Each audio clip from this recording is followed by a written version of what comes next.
O objetivo desta aula é de falar um pouco, se bem que rapidamente, né, sobre séries de Fourier, né, e como nós podemos fazer uso da expansão de uma função periódica, né, numa série de funções harmônicas, né, quando nós temos forças periódicas. Agora, a gente expande uma força periódica numa série de Fourier, né? Ora, Fourier descobriu isso quando ele estudava a equação que descreve a propagação do calor, né?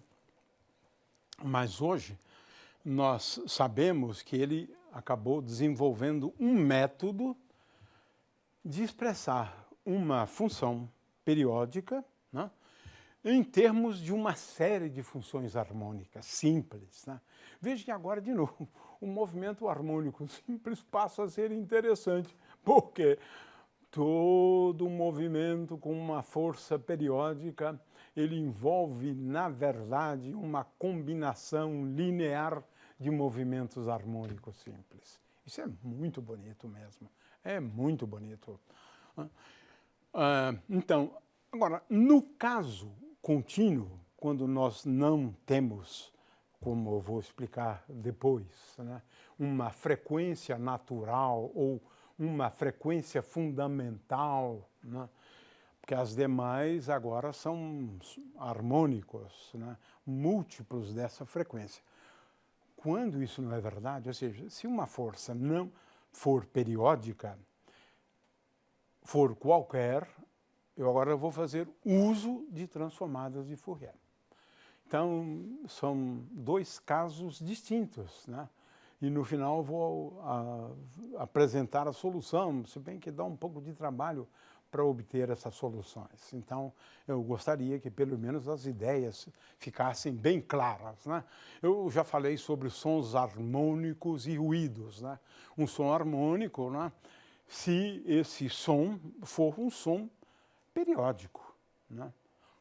Agora, se ele for um som periódico, eu posso escrever, né, esse som como uma somatória de sons harmônicos, né?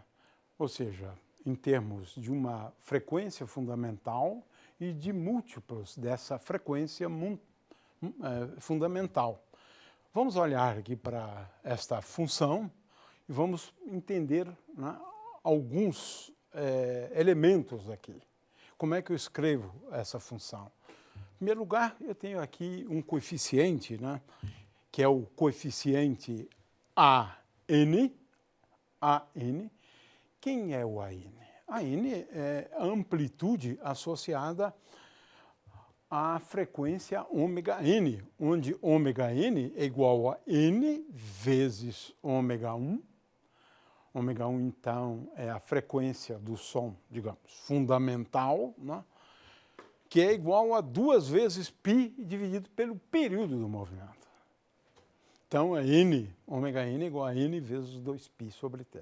Então, aqui temos dois elementos que são bem importantes, né, nessa decomposição de Fourier. A primeira, que a frequência é um número múltiplo inteiro de uma frequência fundamental, que é, no caso, 1 sobre t, né? E cada frequência vai contribuir de tal maneira que essa contribuição vai ser ditada pela amplitude, né? Então, essa amplitude é uma espécie de relevância, né, dessa frequência, né? Muito bem, então a gente precisa sempre olhar em termos do período, a frequência, né, do som fundamental, né, e da amplitude. Aqui eu tenho uma decomposição, então, de um som, né, periódico, onde a gente mostra aqui as frequências, né, que são sempre, nesse caso, múltiplas de 392 Hz, né? Essa uma função qualquer, né, eu posso sempre escrever como AN vezes seno, ou uma outra função como sendo G em termos também de seno, aqui com um outro coeficiente Bn, e depois eu vou explicar melhor esses coeficientes, né? A amplitude sempre depende, né? Depende, aqui em cada caso é um pouco diferente, né? Ela depende de uma integral da função vezes a função seno de knx, né? Então, é perfeitamente previsível, né, os valores dessas amplitudes aqui, né? Então, aqui eu só queria chamar a atenção, né, para alguns tipos, né, de ruídos, né? O ruído branco, por exemplo, né, é quando a contribuição de todas as frequências é igual. Isso, veja só. A amplitude, né, como função da frequência, a amplitude é uma linha reta paralela, né? Mas pode acontecer, né, da amplitude depender da frequência. Mas agora estou fazendo, na verdade, uma integral de Fourier aqui, né? Eu estou dando já o resultado, né? Temos esse segundo caso, né? É claro que no caso de alguns sons, né, especiais, como você bate a mão, por exemplo, né, ele tem uma duração típica de um transiente, né, uma duração bastante curta, né? Agora vamos aos sons harmônicos, né? Aqui eu tenho, por exemplo, um som periódico, né, que é composto por sons harmônicos com estas frequências que eu estou apontando aqui. No caso, a frequência desse som fundamental é 200 Hz. Nesse aqui é de 100 Hz, né? E nesse aqui é de 400 Hz, né? Então, tenho aqui as frequências dos sons, né, que compõem um som periódico, né? Muito bem. Aqui eu quero lembrar, né, a relevância desse item para definir timbre dos sons produzidos pelos instrumentos, né, que refletem mais a riqueza do espectro de frequências, né, que contribui para aquele som emitido pela flauta, pelo violino, pela voz humana, que é bastante rico de frequências, né? De forma que o timbre, em última análise, representa isso. Aqui eu tenho uma representação da função AN, né, sendo... Aqui está. Eu quero chamar a atenção aqui para as várias ondas harmônicas que compõem, né, aquele som lá, né? E agora eu tenho que levar em conta não só as frequências, né, que estão aqui, como também a amplitude de cada onda, né? E esse são fatores extremamente importantes aqui no nosso caso, né? Veja só as contribuições dos primeiros 6 modos de AN cosseno nx mais BN seno x, né? Então eu gostei muito dessa animação por conta disso, né? Ela chama atenção para as diversas ondas, as frequências das diversas ondas que vemos aqui, e depois também em relação à amplitude de cada uma das ondas, né? Então, é claro que aqui nós não estamos falando exatamente de timbre, mas, de novo, né, de como a gente pode somar funções do tipo seno e cosseno e compor uma função periódica como essa função aqui, né? Veja, essa função em azul aqui, né? De forma que essa figura aqui ilustra, então, a composição, né, de 4 harmônicos, né? Aqui eu estou chamando a atenção, então, para 4 harmônicos, portanto, e como que a soma deles, olha só, já me reproduz aqui já em vermelho, quando eu levo em conta os 4 primeiros, uma função que é muito próxima dessa função aqui. É uma função periódica muito simples. Mas veja, com poucos harmônicos, às vezes eu consigo reproduzir relativamente bem aquela função, né? Bom, eu acho que não é o caso de irmos a esta aqui, mas o fato é o seguinte. Considere, por exemplo, esta função, que é uma função periódica. É uma função periódica conhecida como dente de serra. Veja que o dente de serra é reproduzido, né? De forma que aqui o período, né, do dente de serra é igual a 2π, porque ele começa em menos π e vai até π. Né? Aqui π, o período pode ser no sentido apenas figurado, né? Porque às vezes a função é periódica em função também da distância. Né? E agora aqui eu tenho essa animação, né, que ilustra o seguinte: eu estou considerando primeiro o primeiro harmônico, o segundo harmônico, o terceiro harmônico, o quarto harmônico, e como a soma se aproxima cada vez mais do dente de serra. A gente pode olhar para esse intervalo aqui, por exemplo, né, entre menos 3π e menos π. A primeira, olha a primeira, segunda, terceira, somando os 4 primeiros harmônicos, às vezes 5, 6. Quanto maior for o número de harmônicos, tanto melhor. É claro que para cada um deles você precisa levar em conta a amplitude também, né? Muito bem, então aqui nós estamos procurando representar naquela função dente de serra agora, e a gente vai vendo que com a primeira você não reproduz muito bem. Olha só, em amarelo aqui. A dente de serra não é exatamente representada por ela. Agora, se eu somar o segundo harmônico, já melhora. Olha só, essa curva em verde começa a se aproximar do dente de serra. A azul é uma representação melhor ainda para aquela função dente de serra. E o vermelho, melhor ainda. Olha só, como já estamos representando de uma forma bem melhor o dente de serra. Claro que aqui estamos levando em conta só 4 harmônicos, mas é só para que a gente tenha realmente uma ideia, né, de como é que isso funciona. Quanto maior for o número de harmônicos, eu vou tender efetivamente ao dente de serra, né?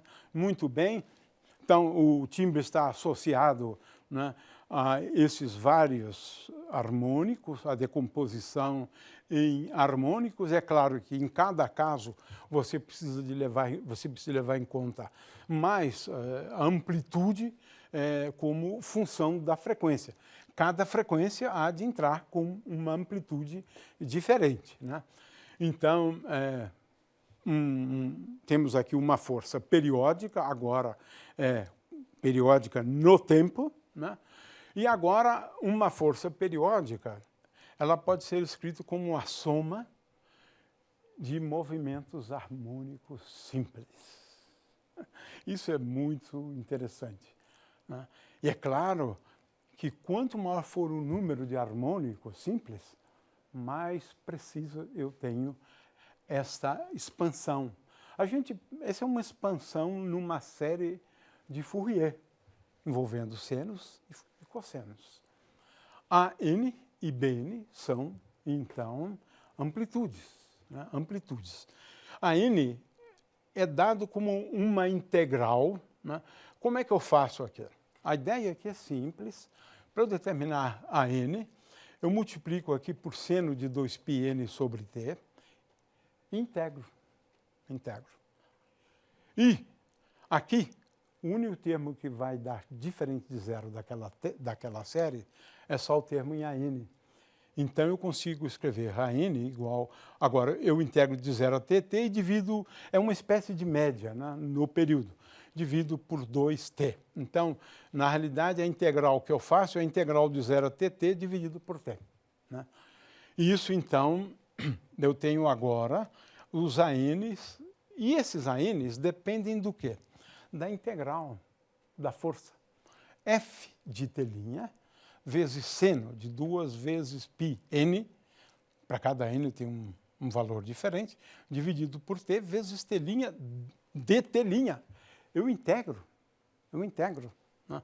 A gente diz que é a projeção da força, né, no espaço de funções periódicas, né? Mas isso é uma linguagem um pouco sofisticada demais, né? E Bn é a mesma integral, né, agora em termos de cosseno, né?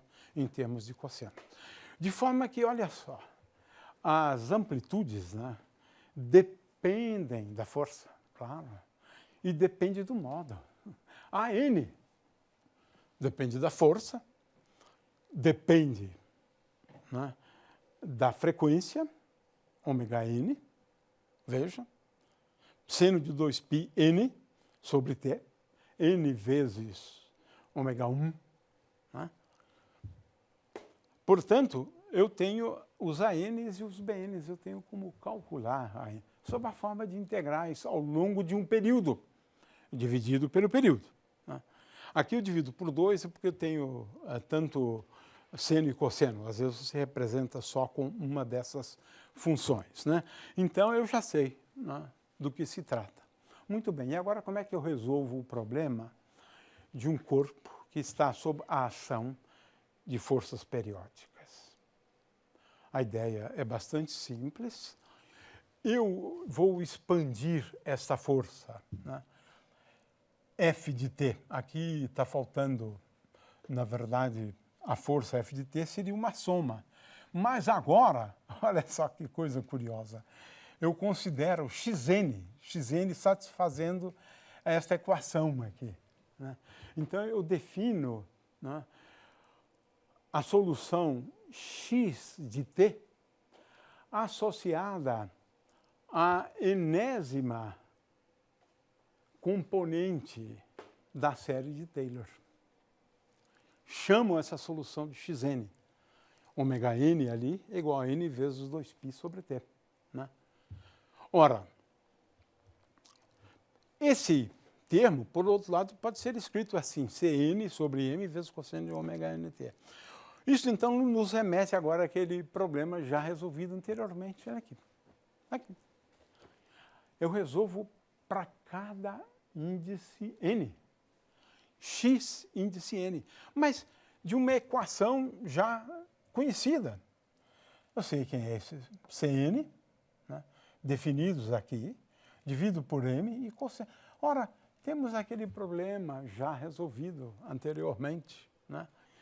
De forma que o que nós aqui vamos fazer, né, no caso dessas forças, né, é agora buscar uma solução sob a forma de soma de xn de t.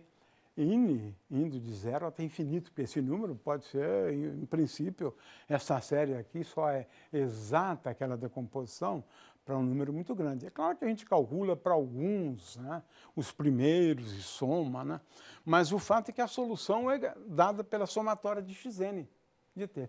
Tão simples quanto isso. Né? Então, a gente tem uma solução, né, para essa equação de movimento, que é uma soma de xn de t. Cada xn satisfazendo essa equação aqui. Muito bem. Agora nós iríamos aqui apresentar uma coisa um pouco mais complicada, mas não sei se vale a pena, mas vou resumir. Né? Quando uma força não é uma força periódica, eu não escrevo como a soma de ou uma série de Fourier. Eu escrevo como uma integral de Fourier. Então, se a força for uma força que depende do tempo, em geral se introduz aqui o conceito de função de Green. Né? Função de Green satisfaz aquela mesma equação, só que para uma força que atua só num particular instante de tempo. É isso, né? De forma que é mais fácil obter uma solução, né, no espaço de ômegas, né? E a gente obtém, então, o seguinte, para resumir, né? X de t menos t' é igual a f0 vezes e elevado a menos gama de t menos t', se t for maior do que t', né? Porque essa aqui depende de t e t'. Né? E é igual a zero se t for menor do que t'. E se t for maior do que t', essa é a expressão para essa função aqui conhecida como função de Green. A solução, por outro lado, não é mais escrita sob a forma de uma soma, mas sob a forma de uma integral. Então, a solução da equação geral é igual à integral de menos infinito até mais infinito dessa função de green de t menos t' vezes f de t', né? Mas, de qualquer maneira, essa, então, é a solução quando eu levo em conta, então, integrais de Fourier e não séries de Fourier. Mas esse tópico é um tópico bastante avançado do ponto de vista matemático, né? O que nós quisemos fazer aqui é apenas uma introdução a esse tema. Apesar de que séries de Fourier está ao alcance realmente de todos os alunos de nível universitário que tenham noções de cálculo diferencial integral.